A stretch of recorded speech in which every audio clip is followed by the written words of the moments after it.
Bismillahirrahmanirrahim. Pagi ini kita akan membahas satu materi tentang tawadhu. Ada 3 kata nasihat di dalam kitab Al-Hikam tentang tawadhu itu yang nanti akan saya sampaikan satu persatu.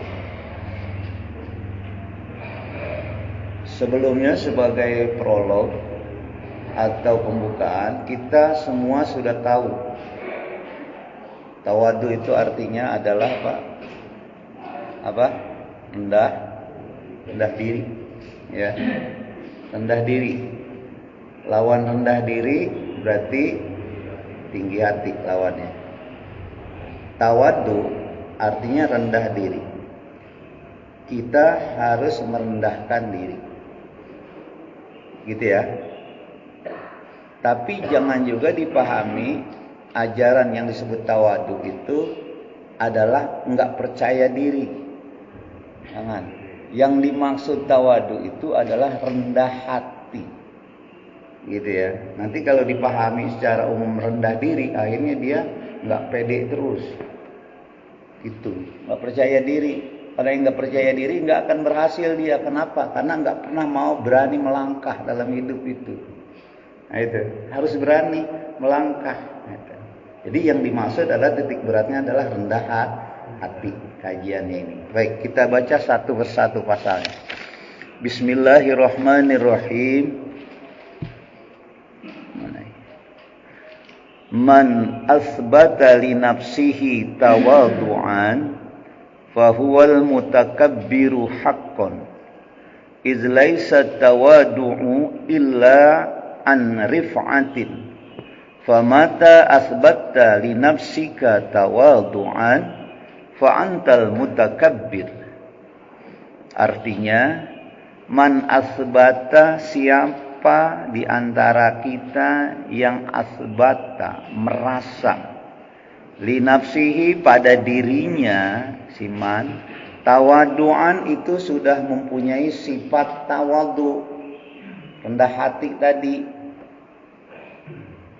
Fahuwal mutakabbiru haqqan, maka orang itu sebenarnya al-mutakabbiru haqqan itu adalah orang sombong secara hakikat. Sebenarnya itu orang sombong yang begitu. Iz laisa tawadhu, kenapa? Karena tidak ada tawadhu, tidak ada merendahkan hati illa an rif'atin, kecuali an rif'atin, dengan merasa mulia. Enggak ada. Tawadhu itu dengan merasa mulia diri sendiri enggak ada. Famata asbatta li nafsika, maka ketika merasa pada dirimu tawadhu'an, engkau merasa sudah memiliki rendah hati dalam kehidupan, fa antal mutakabbiru, maka sebenarnya pada saat itu engkau adalah orang sombong. Gitu. Nah, ini nasihat bagi diri kita. Tawadhu itu ajaran agama kita, merendahkan hati kita tuh. Kepada siapa? Kepada semua orang. Rendah hati kita itu kepada semua orang, bukan hanya kepada orang-orang yang kita hormati. Biasanya kan kita tawadhu itu, rendah hati itu pada orang-orang yang orang di atas kita. Tapi begitu di bawah kita, kita tinggi hati tanpa disadari itu. Merasa bangga dari apa yang Allah anugerahkan pada kita. Gitu. Kenapa orang bisa lawan tawadhu adalah tinggi hati. Tinggi hati itu sombong. Bahasa Arabnya mutakabbir. Allah enggak suka sama orang-orang yang sombong. Innallaha la yuhibbul mutakabbirin. Allah enggak suka. Kalau Allah enggak suka, ya berarti jauh dari Allah. Nah, sekarang permasalahannya, kenapa Allah enggak suka sama orang-orang yang menyombongkan diri? Karena kita yang biasanya menyombongkan diri itu, dia merasa lebih dari orang lain. Merasa lebih dari orang lain itu banyak macamnya. Ada dengan ilmu, dengan harta, dengan jabatan. Ada juga bisa jadi dengan berbagai ibadah, sedekah, dia jadi sombong jadi orang lain karena merasa dia lebih tinggi, lebih hebat dari orang lain. Nah, kebiasaan kita atau orang itu merasa dia menjadi orang yang tinggi hati karena dia merasa sesuatu yang dimiliki yang tidak orang miliki itu milik dia. Itu. Dia merasa itu milik dia. Contoh, dia punya ilmu, dia merasa ilmu itu milik dia.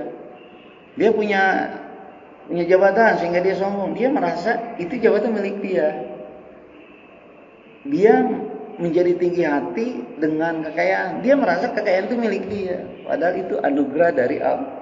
Yang nanti juga diambil lagi. Kalau pengabdian kita sudah selesai itu, ya sudah. Kan saya sudah sampaikan bahwa seluruh anugerah-anugerah Allah yang diberikan pada kita yang berbeda-beda ini, itu sebenarnya adalah Allah maksudkan sebagai sarana penunjang sebagai status kita sebagai Abdullah, sebagai penghamba Allah di muka bumi ini. Hanya penunjang saja gitu. Nah, ketika kita menanggapi masalah ini sebagai milik kita, akhirnya dia sombong. Orang nggak punya, dia punya, dia Orang sedekahnya 100, dia 200, dia sombong. Orang kurban, dia kurban, orang enggak, dia sombong. Orang enggak berjamaah, dia berjamaah salatnya, dia sombong. Nah, hati-hati. Ya. Jadi enggak boleh, enggak begitu, ya. Nah, jadi kata Syekh Nataillah, nasihat yang pertama pada pasal ini katanya, siapa yang merasa dirinya pada diri kita masing-masing itu sudah memiliki sifat rendah hati, maka sebenarnya saat itu orang itu sebenarnya bukan rendah hati, tapi tinggi hati, mutakabbir. Jadi enggak perlu kita merasa, saya udah jadi orang baik nih, saya orang rendah hati. Enggak. Biarkan saja, jalan saja. Ya, gitu. Kalau ada perasaan-perasaan semacam itu, dia merasa hebat dari orang lain, maka pada saat itu dia bukan rendah hati, dia orang sombong. Ya. Nah, rendahkanlah serendah-rendahnya diri kita seperti ajaran sholat. Kalau kita orang Indonesia itu, anggota badan kita yang paling kita hormati itu kepala kita.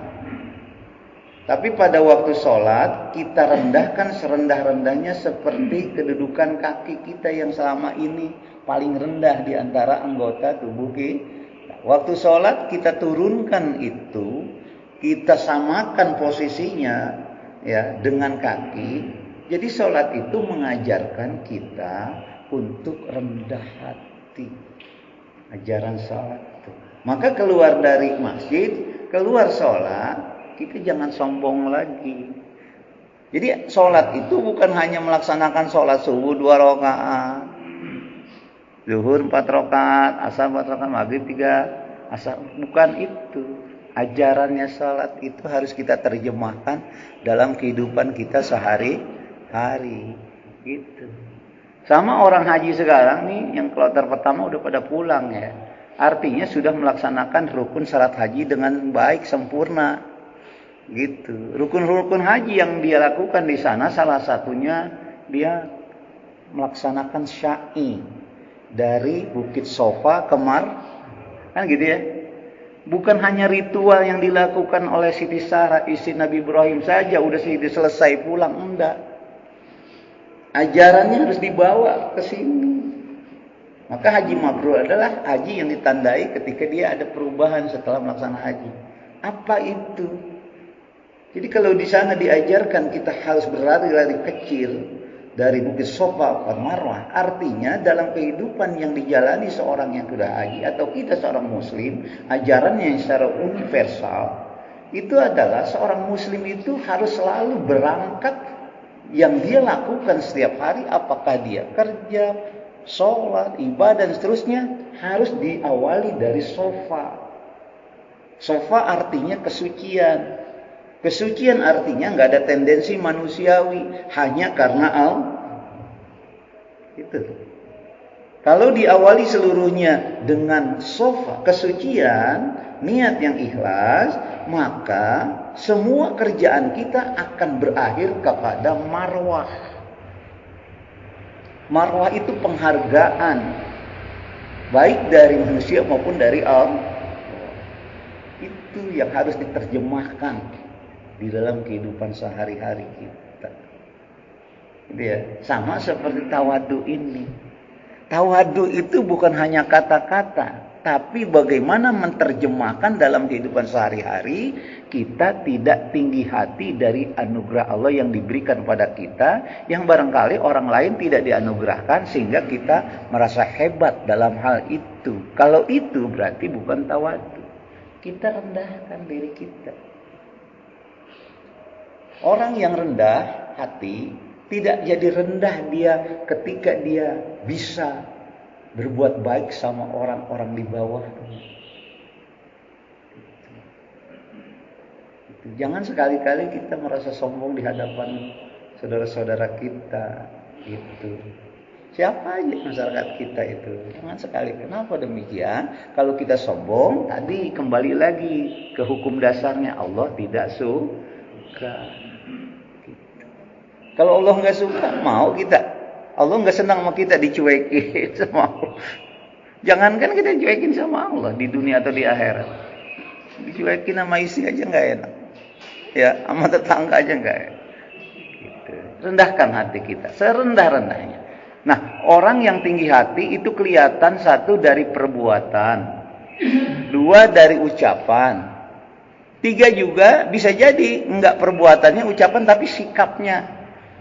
Di dalamnya dia, kita bisa menilai. Orang dari ucapannya tinggi hati bisa menilai. Agung-agungkan diri sendiri. Kan orang mau tinggi hati itu kan sebenarnya adalah orang yang enggak percaya diri. Kenapa saya katakan demikian? Karena dia perlu pengakuan orang lain sehingga ditinggikan dulu. Padahal kita enggak perlu pengakuan orang lain. Ya. Belajar sama sejarah sahabat Rasul, walaupun tidak bertemu, tapi Uwais Al-Qarni. Di dunia dia seorang biasa. Di makhluk-makhluk bumi dia nggak diaku orang, nggak dianggap, sebelah mata orang mandang dia. Tapi makhluk di langit menghormatinya karena ketawaduannya, rendah hati. Gitu. Nah, tawaduklah di hadapan manusia, di hadapan Allah. Rendahkanlah diri kita sekarang serendah-rendahnya di hadapan manusia maupun di hadapan Allah. Nanti di akhirat Allah akan tinggikan kita derajat. Itu hadisnya jelas. Hadis sahih itu. Tawadu. Bertawadulah engkau di hadapan Allah Azza wa Jalla. Rafa'allahu yaumal qiyamah, engkau akan ditinggikan oleh Allah. Demikian. Tapi sebaliknya, kalau kita sekarang tinggikan di hadapan manusia diri kita, maka kita akan rendah di yaumil qiyamah. Ya, gitu. Jelas, Pak? Ayo praktek, kita praktekin. Tidak boleh dari ucapan, tidak boleh dari kata-kata, perbuatan yang menunjukkan kita sombong lebih hebat dari orang lain. Jangan. Kenapa? Kalau Allah tidak suka.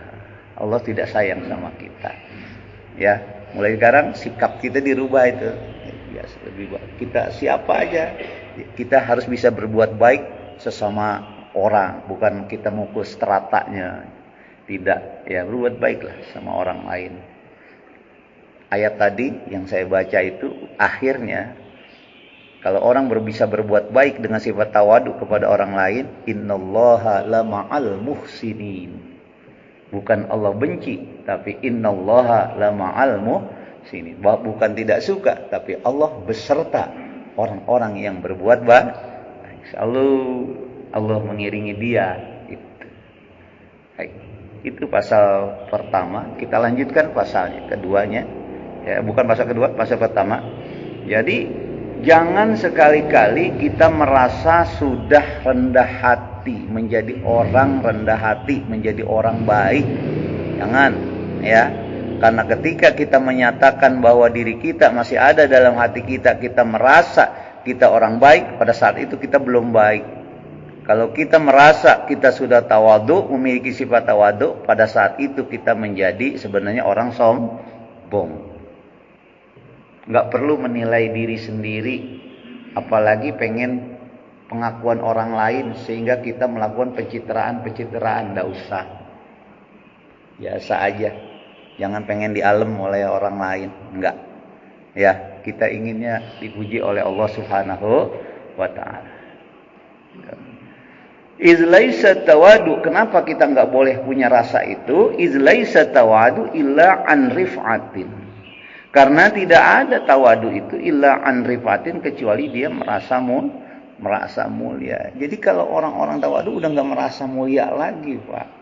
Kalau orang pengen merasa dirinya dimuliakan orang, dipanggil orang besar, dipanggil orang ustaz, kiai, atau dipanggil bapak, saudara, dan seterusnya gitu kan. Kalau dipanggil nama masih dia kecewa, itu berarti belum punya sifat tawadhu. Famata asbatta li nafsika tawaddu'an, maka andai kata kita masih merasa pada diri kita itu orang baik, tawadhu, fa'antal mutakabbir, pada saat itu kita sebenarnya orang sombong. Gitu ya. Satu. Pasal kedua, bismillahirrahmanirrahim, nasihat kedua tentang tawadhu ini, Sayyidina Athaillah menyampaikan dalam pasal ini, laisal mutawadi'u allazi iza tawadu'a ra'a annahu fawqa ma sana'a, walakinna mutawaddi'u allazi iza tawadu'a ra'a annahu duna ma sana'a. Perbedaan yang kedua, orang yang tawadu itu nasihatnya begini. Ya, apa kata Sayyidina Athaillah? Laisal mutawaddi'u, bukanlah orang yang tawadu itu, allazi iza tawaddu'a ra'a annahu fawqa ma sana'a. Yaitu orang-orang yang merendah, ya, merendahkan diri maksudnya, ra'a melihat annahu sesungguhnya dia siman itu fawqa ma sana'a, lebih mulia dari apa yang diperbuat. Walakinnal mutawaddi'u, akan tetapi orang-orang yang tawadu itu sebenarnya batasannya adalah kriterianya allazi iza tawaddu'a, apabila dia tawadu merendahkan diri, ra'a annahu duna ma sana'a, ya, dirinya itu annahu duna, sesungguhnya orang itu ya duna ma sana'a, artinya duna sana'a, dia lebih rendah dari apa? Dari apa yang dia perbuat. Jadi yang kedua bedanya katanya, orang-orang yang tawadhu itu bukannya ketika dia merendah, dia melihat annahu fawqa ma sana'a, dia melihat dia lebih mulia dari apa yang diperbuat. Tapi sebenarnya katanya orang yang tawadhu itu adalah orang-orang yang dirinya dia merasa rendah dari apa yang diperbuat. Umpamanya kita kita melihat orang tawadhu itu melihat dari apa yang dia lakukan tadi, bisa apa yang dikatakan, diperbuat, apa yang dirasa diri dia. Jadi kalau seseorang berbuat, dia merasa bahwa dirinya itu lebih hebat dari perbuatannya, itu orang mutakabbir. Orang tawadhu itu dia merasa dia lebih rendah dari apa yang dia buat, dia lakukan sehari-hari. Tidak ada apa-apanya saya lakukan ini, ya, orang lebih hebat, nah itu rendah, merendahkan diri. Tapi kalau dia merasa lebih hebat dari apa yang dia lakukan, itu bukan orang tawadhu. Kan biasanya kan kita merasa hebat dari apa yang kita lakukan kan, ya, kita lakukan tuh lebih hebat.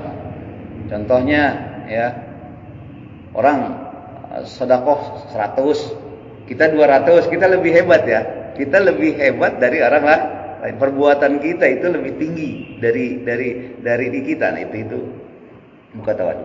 Jadi yang namanya tawadhu itu kriterianya dia merasa lebih rendah dari yang dia lakukan.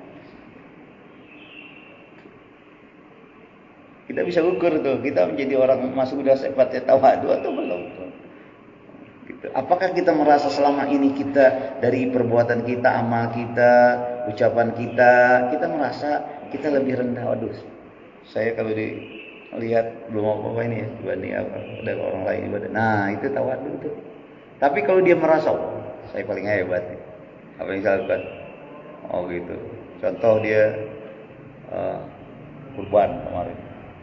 Oh, kurban banyak. Ada 10. Dia lihat sapi dia kurbannya limosin, orang lain sapi itu Bali. Wow. Dia merasa lebih hebat kan, lebih tinggi kan perbuatannya. Itu berarti bukan tawadu. Kalau tawadu berarti dia merasa lebih rendah dari apa yang dia lakukan. Di hadapan Allah begitu, Pak.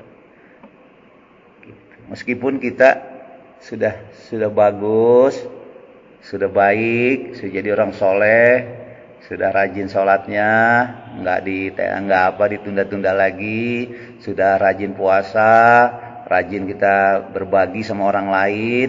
Jangan perbuatan-perbuatan itu, kebaikan kita itu kita merasa kita hebat, sudah tinggi, sudah bagus yang kita lakukan. Jangan merasa itu. Biarkan situ jalan sesuai dengan apa yang berjalan saja, kebaikan terus saja lakukan. Jangan kita merasa bahwa apa yang kita lakukan itu lebih hebat dari kita. Oh, kita jadi orang hebat. Tapi jadilah kita menjadi orang yang tawadu sebenarnya, yaitu orang-orang yang dirinya merasa lebih rendah dari apa yang dia perbuat. Gitu, Pak. Ya. Silakan nanti kita ukur lagi diri kita tuh. Pernah nggak merasa kita lebih hebat dari orang lain? Pernah ya? Nah, berarti kita nanti harus diperbaiki. Jangan kita merasa lebih hebat dari orang lain. Kalau kita merasa lebih hebat dari apa yang kita kerjakan, berarti kita belum punya sifat tawadu. Gitu. Ya. Kan ada aja itu. Dalam diri kita nanti ada aja yang bisikin tuh. Bapak itu lebih hebat tuh. Ada aja tuh. Setan suka godain kita tuh. Sehingga yang tadinya nggak ada niat kita menjadi tinggi hati, jadi tinggi hati. Itu digodain kita tuh. Gitu. Sama sering saya contohkan, Pak. Nggak niat ini. Dari mulai pergi masjid, Bapak, Ibu. Nggak niat, kita nggak ada niat tinggi hati. Tapi begitu pulang, orang ada, teman-teman kita yang biasa ngobrol, nggak sholat berjamaah, belum sholat. Kita merasa tuh diri kita, oh saya lebih hebat. Nah itu udah mulai dah masuk dia itu. Ya, baik, rendahkanlah serendah-rendahnya diri kita di hadapan manusia, terutama di hadapan Allah Subhanahu wa Ta'ala. Kalau ada selama ini ada sifat kita, sikap kita yang kita merasa lebih hebat dari orang lain, banyakin istighfar, mohon ampun. Kenapa? Karena kita salah persepsi dari apa yang Allah anugerahkan pada kita. Seakan-akan kita lebih hebat. Padahal kehebatan-kehebatan kita yang orang tidak miliki itu adalah sebenarnya anugerah dari Allah Subhanahu wa Ta'ala. Kita nggak punya milik apa-apa. Kalau kita selama ini di rumah punya SHM, tahu SHM? Sertifikat hak milik. Itu mah kamuflase, nama doang. Kita nggak punya hak milik. Bapak kan ada yang sertifikat hak miliknya ya, ada yang 1, 2 tanah di sana sini gitu ya. Kamuflase itu milik Allah, Pak. Ya, nanti mah itu kita kembali udah. Karena itu bukan hak guna pakai gitu. HGB namanya, bukan hak milik.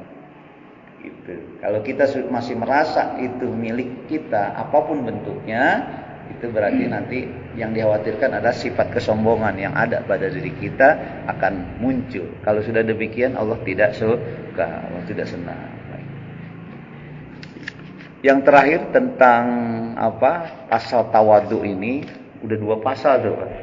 Nanti intisarinya harus diambil itu supaya kita dapat hikmah dari tawadu itu. Supaya saya sudah tawadu atau tidak, ukurannya tadi itu.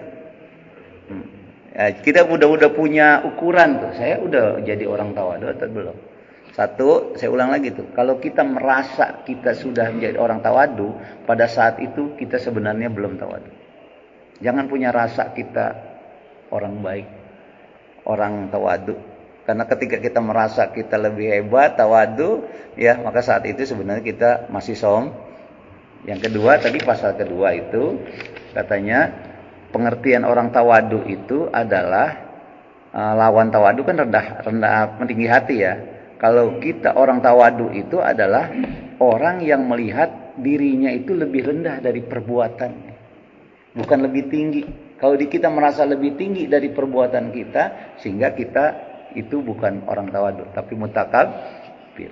Jadi kita merendah aja, meskipun barangkali banyak yang kita lakukan dalam kebaikan-kebaikan, jangan merasa kita lebih hebat dari orang lain itu. Karena itu ya, supaya kita benar-benar menjadi secara hakiki menjadi orang-orang yang rendah hati. Kalau udah rendah hati, Allah sayang sama kita. Gitu kan, ingin kita semua disayangin oleh Allah. Baik, ya, pasal ketiga tentang tawadu ini, nasihat selanjutnya disampaikan begini. Bismillahirrahmanirrahim. At-tawadu'ul haqiqiyyu huwa ma kana nashi'an an syuhudi azimatihi wa tajalli sifatihi. At-tawadu'ul haqiqiyyu, tawadu yang sebenarnya gitu. Berarti ada tawadu yang enggak sebenarnya ini, yang ngaku-ngaku tawadu.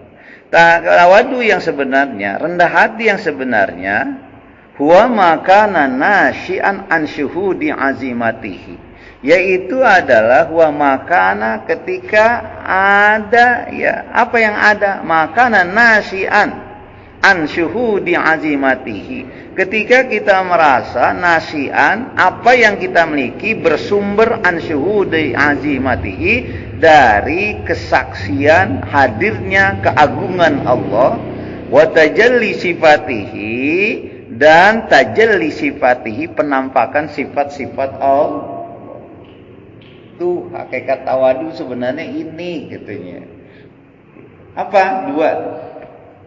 Hakikat tawadu itu sebenarnya adalah nasyian an syuhudi azimati. Satu, itu bersumber, perasaan kita sumbernya itu an syuhudi azimatihi, keagungan Allah.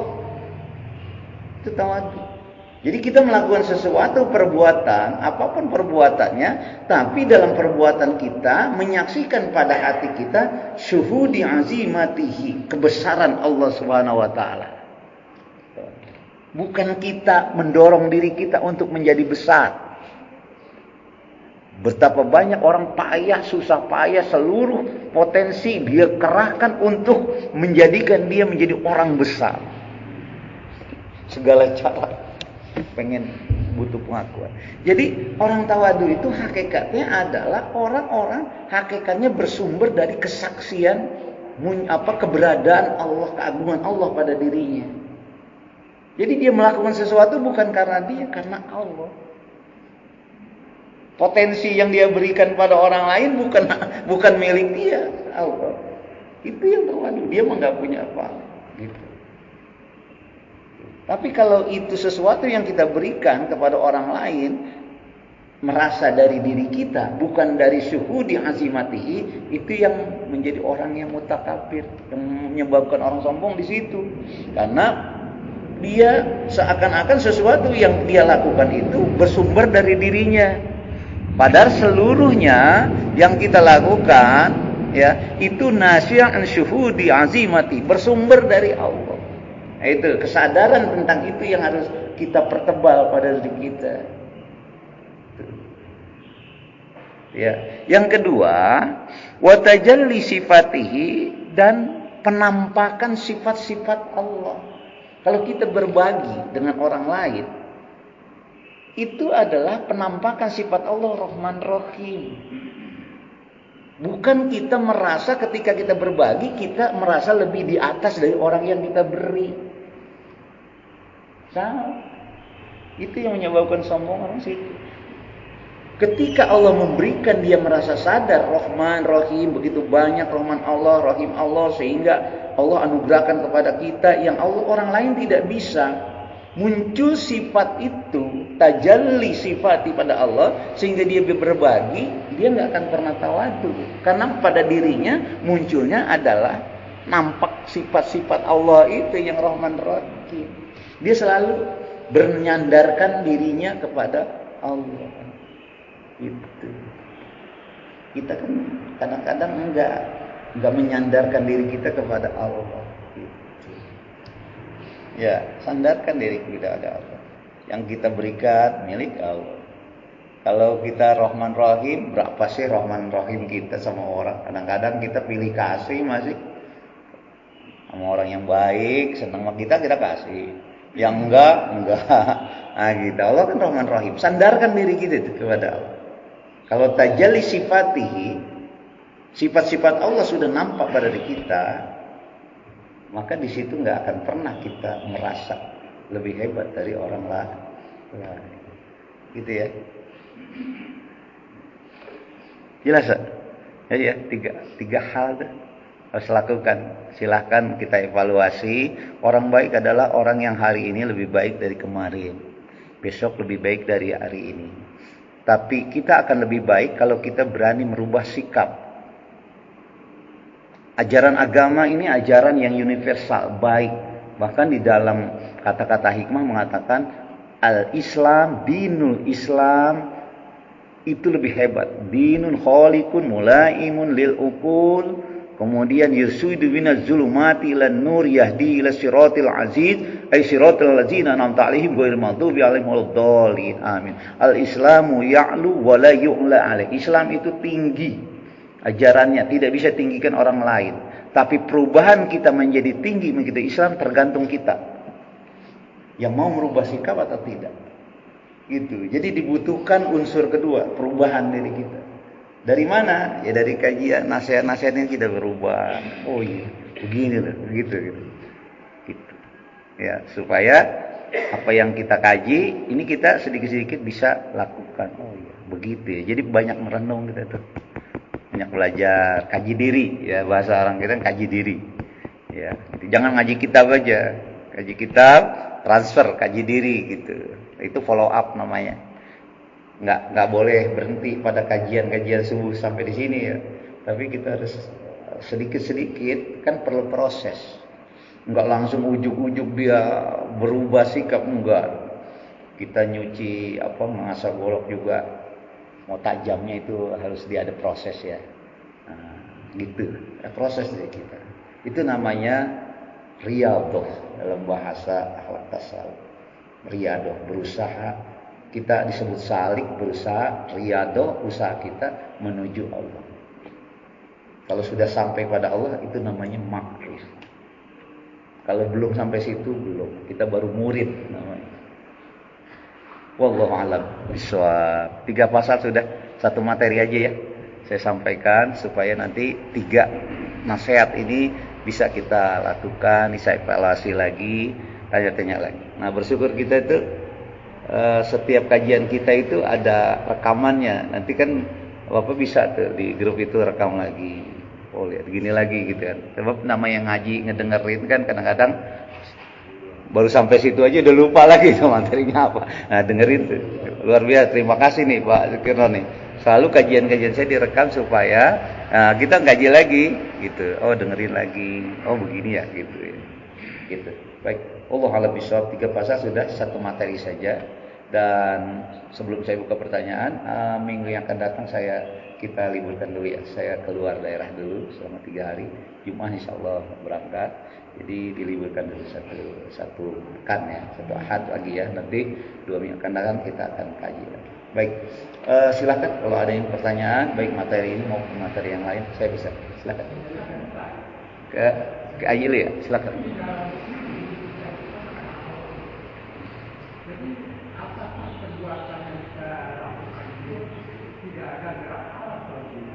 Tidak ada gerak? Tidak ada gerak untuk menolong orang.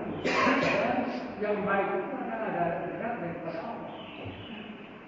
Sedangkan yang di diri kita sudah ada di setannya. Iya. Yang tidak baik itu adalah dari perbuatan. Di setan itu makanya kan ada orang yang penilaian diri. Iya. Allah. Ada Allah, ada kita pengaruh. Iya. Awalnya. Iya. Gini. Iya. Gini, Pak. Kenapa Rasul setelah perang melawan kafir Quraisy, Rasulullah dengan kaum muslimin sahabat jumlahnya 300 lawan 3.000, dia mengatakan itu jihad kecil. Jihadul asghar. 300 lawan 3.000 lawan kita perang. Itu kecil, Pak. Ternyata kata Rasul, wa ma jihadul akbar, ya Rasul. Kalau begitu jihad perang yang besar apa Rasul? Saya ngelawan 3.000 orang, kalau kita ukurannya 1 lawan 10. Lari saya. Satu orang aja belum tentu lari perang, ya, perang dulu ya. Jihadul akbar wa hiya jihadun nafsi. Jihad yang paling besar itu jihad melawan diri sendiri, hawa nafsu. Jadi Allah tiupkan ruh pada kita, jadilah kita unsurnya ada ruh, ada fisik, jadilah kita manusia. Tapi setan ada juga dalam diri kita, karena memang perjanjiannya begitu. Ketika setan iblis sudah dilaknat oleh Allah, ketika tidak mau menghormati Nabi Adam, maka setan mengikatkan diri, saya akan goda cucu Nabi Adam sampai sama seperti saya masuk neraka. Allah persilahkan. Makanya setan itu nggak akan ada yang pernah mati, ya, sampai yaumil qiyamah. Beda dengan manusia, ada yang lahir, ada yang mati. Dia dikasih kesempatan, tapi Allah kasih kata-kata terakhir, silakan kau goda anak Nabi Adam, tapi engkau tidak akan pernah bisa menggoda orang-orang al-mukhlisin dalam ayat. Orang-orang yang ikhlas itu nggak bisa digoda. Jadi kalau ada orang yang masih tergoda oleh setan, berarti dia belum ikhlas. Orang ikhlas nggak akan pernah bisa tergoda. Nah, inilah yang disebut manusia. Ada yang mengilhami dari malaikat kebaikan, ada yang mengilhami keburukan dari setan. Disinilah berperang hati kita. Setan adanya hawa nafsu, adanya diri kita. Kebaikan dari malaikat ada di diri kita. Tinggal kitanya. Kalau dominasi wahyu lebih bagus dari kita, maka dia jadi orang baik. Kalau dominasi setan itu lebih dominan, maka dia jadi orang buruk. Perbuatannya, kata-katanya buruk. Tergantung yang memanage kita. Gitu. Apakah kebaikan yang kita lakukan itu bersumber dari Allah? Iya. Karena Allah punya sifat irodah. Irodah itu menghendaki. Allah menghendaki kita menjadi orang baik. Tapi kalau kita tidak bisa memanage, kalah dengan bujukan dari setan, Allah tidak menghendaki kita jadi orang buruk. Itu salah kita di dalam memanage diri kita. Makanya nanti ada orang akhir kehidupannya dari Nabi Adam sampai akhir zaman sampai kiamat itu 2. Ada orang baik di surga, ada orang tidak baik di neraka. Salah siapa? Salah Allah enggak? Enggak. Kan Allah sudah kasih untuk mengukur. Ini baik lakukan, ini buruk lakukan. Tapi kalau kita kalah dengan setan sehingga kita lakukan keburukan, itu konsekuensinya ada. Gitu. Akhir surat An-Nazi'at yang sering saya baca itu, fa amma man khafa maqama rabbih wa nahan nafsa 'anil hawa fa innal jannata hiyal ma.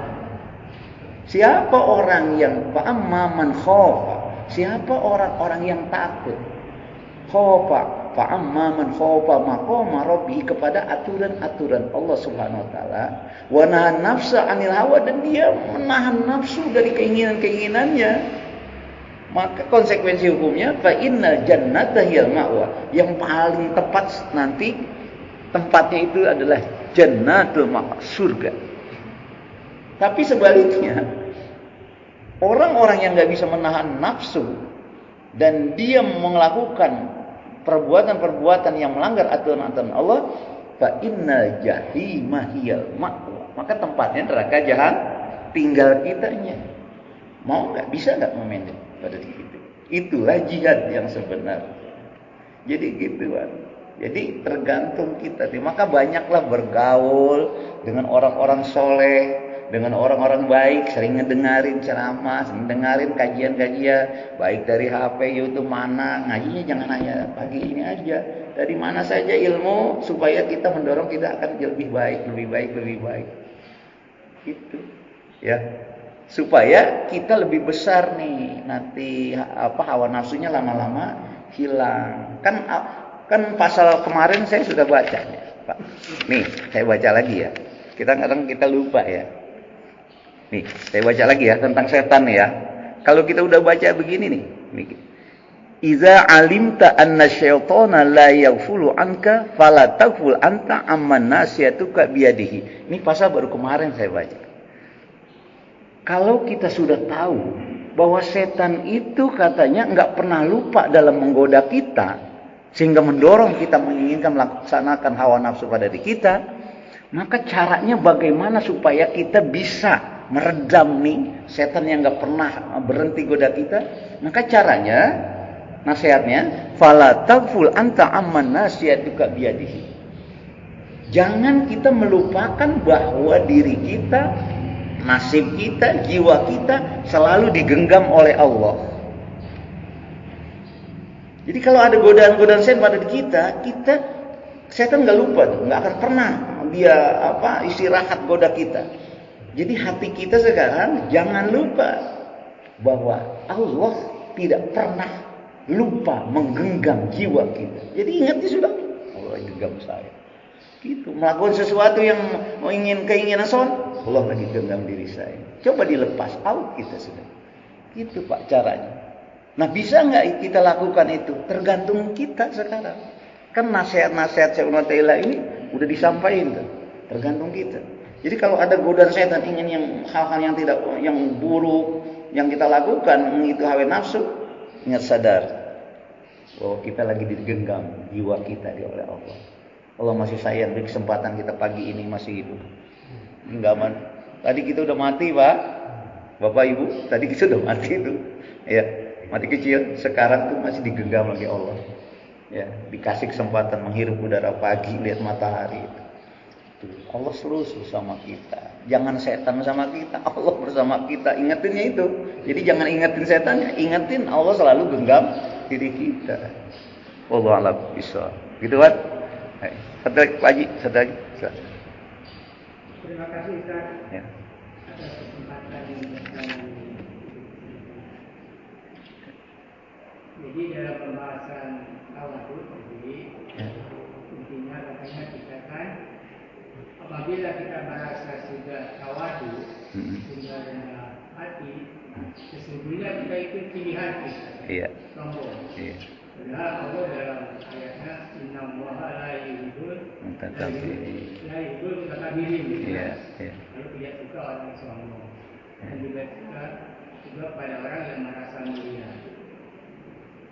Kalau kata Ustaz tadi, jangankan dimarahin sama Allah, dimarahin sama istri aja kan kita udah lingkungan kita kan, udah suami salah, bini salah kan, anaknya salah, larinya salah kan.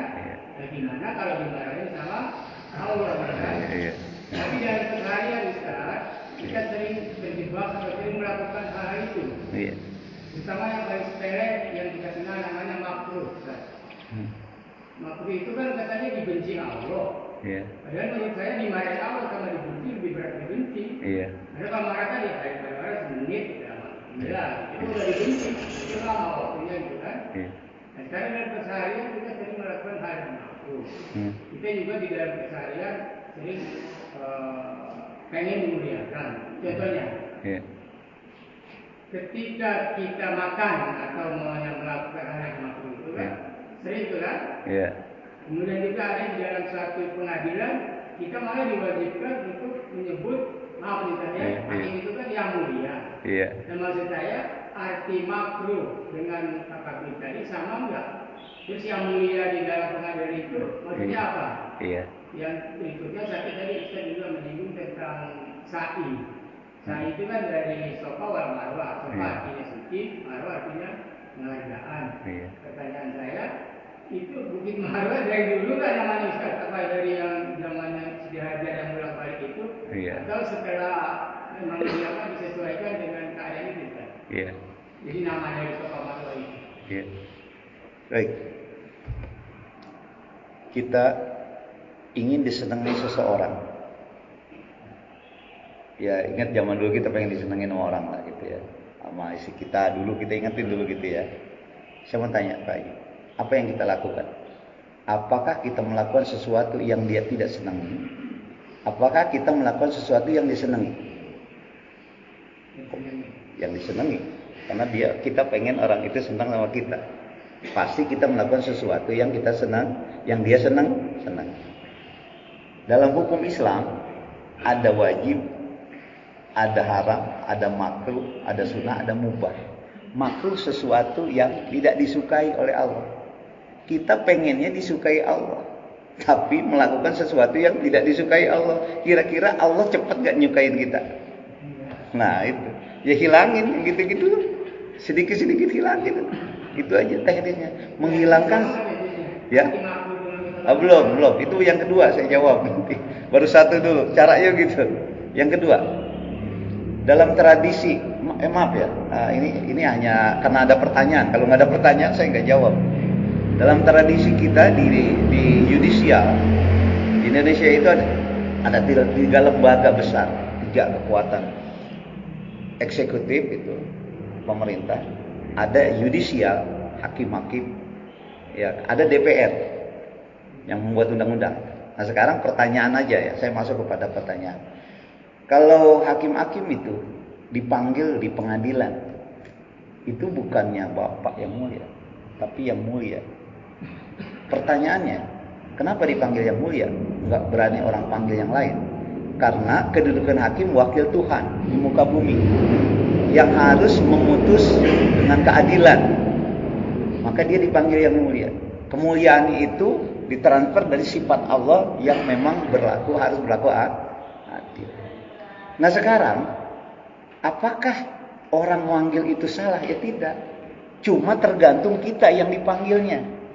Apakah dengan panggilan itu kita merasa sombong lebih mulia dari orang lain atau tidak? Itu saja. Makanya kembali kepada diri kita. Kalau tradisi itu ya biarkan saja. Memang tradisi itu. Nggak pernah dipanggil kita biasa Bapak, ada enggak. Pasti yang mulia. Tapi kalau dengan panggilan orang kita merasa mulia, di situ kita mutakabbir. Jadi tergantung lagi, ya. Yang ketiga, Bukit Sofa itu dari dulu atau tidak? Sejarahnya saya belum tahu. Tapi dalam napak tilas Nabi Ibrahim yang dilakukan dengan Siti Hajar, itu adalah memang saat itu dinamakan sudah Bukit Sofa dan sejarahnya wallahu alam bishawab. Makanya sekarang kalau kita haji atau umroh itu di lantai 1. Sekarang 3 Pak. Bapak nanti kalau umroh atau haji itu lantainya bisa kita sa'i lantai 1, lantai 2, lantai 3. Silakan saja tuh. Tapi di lantai 1-nya Bukit Sofa yang dulu bukit gunung batu itu dilestarikan. Sekarang kita bisa lihat tuh, tapi di kaca. Nah, ini sofanya. Cuma sekarang yang terakhir itu bisa kita injak di situ, tapi jangan nggak boleh lama-lama berdoa. Di Marwah juga begitu. Ya, jadi cuma hanya di lantai 1-nya. Ya, tapi kan sekarang sa'i 2, 3 boleh. Ya, tapi kalau di lantai 1 kita bisa duduk gitu. Caranya bagaimana? Kalau kita sudah tawaf, kemudian sholat tawaf, sholat sunnah tawaf, langsung kita jangan naik ke tangga 1, 2, langsung kita Bukit Sofa yang paling bawah. Itu di situ bukitnya batu-batunya masih asli. Cuma paling di pernis semacam kilat-kilat itu. Iya, kilat-kilat seperti itu untuk supaya orang menghindari menghindari orang kan biasanya banyaknya itu orang kain Ka'bah aja banyak yang gunting dijadikan jimat. Jangan. Makanya sekarang orang haji itu pada zaman haji, musim haji nggak bisa kita tuh karena udah dilipat gitu. Kenapa? Banyak kejadian gitu, kiswah itu banyak dilipat, dipakai jimat gitu. Nah sekarang, tapi kalau nggak lagi musim haji bisa-bisa aja. Cuma sekarang di bawah Ka'bah itu udah ada inian Pak. Udah ada kayak pembatas batu, jadi kita nggak bisa gitu lagi. Gitu, udah dibatasin karena banyak kejadian pada robek. Dari mana ya orang itu yang nggak tahu? Orang Indonesia bawa gunting banyak supaya ngegunting kayak kiswah itu. Gitu. Saya rasa gitu ya, Pak Haji. Allah alam bisa. Udah ya. Cukup ya, nggak ada kajian, pertanyaan lagi. Jadi demikian apa yang saya sampaikan. Yang 3, yuk pahami lagi yang 3 ya. Jadi kita dengerin lagi kalau memang oh iya yang 3 hal ini apa yang harus kita lakukan. Ngukur diri kita apakah udah tawadu atau belum. Silakan. Baik, demikian yang saya sampaikan. Mudah-mudahan ada manfaatnya dan menjadi wawasan, pencerahan diri kita sehingga kita semakin hari semakin baik. Amin ya rabbal alamin. Mari sama-sama kita isi dengan doa. Bismillahirrahmanirrahim. Alhamdulillahirabbil alamin. Hamdan syakirin, hamdan na'imin, hamdan yuwafi ni'amahu wa yukafi mazidah. Ya Rabbana lakal hamdu kama yanbaghi li jalalika wajhikal karim wa 'azimi sultan. Allahumma shalli ala sayyidina Muhammadin wa ala alihi wa ashabihi wa ala sari ibadillahi salihin. Allahumma ij'al jam'ana hadza jam'an marhuma wa tafarruqana min ba'dihi tafarruqan ma'suma. Allahumma ij'alna min ibadika salihin. Allahumma ij'alna minal muttaqin. Allahumma ij'alna minal mutawaddi'in. Allahumma ij'alna minal 'arifin. اللهم انفعنا بما علمتنا وعلمنا الذين ينفعون وزدنا علما نافعا ربنا تقبل دعانا إنك أنت السميع العليم وتب علينا إنك أنت التواب الرحيم ربنا آتنا في الدنيا حسنة وفي الآخرة حسنة وقنا عذاب النار سبحان ربك رب العزة عما يصفون وسلام على المرسلين والحمد لله رب العالمين. Demikian yang saya dapat sampaikan, mudah-mudahan ada manfaatnya. Mari sama-sama kita akhiri talim ini dengan membaca doa kafaratul majlis. Subhanakallahumma wa bihamdika asyhadu an la ilaha illa anta astaghfiruka wa atubu ilaik. Assalamualaikum warahmatullahi wabarakatuh.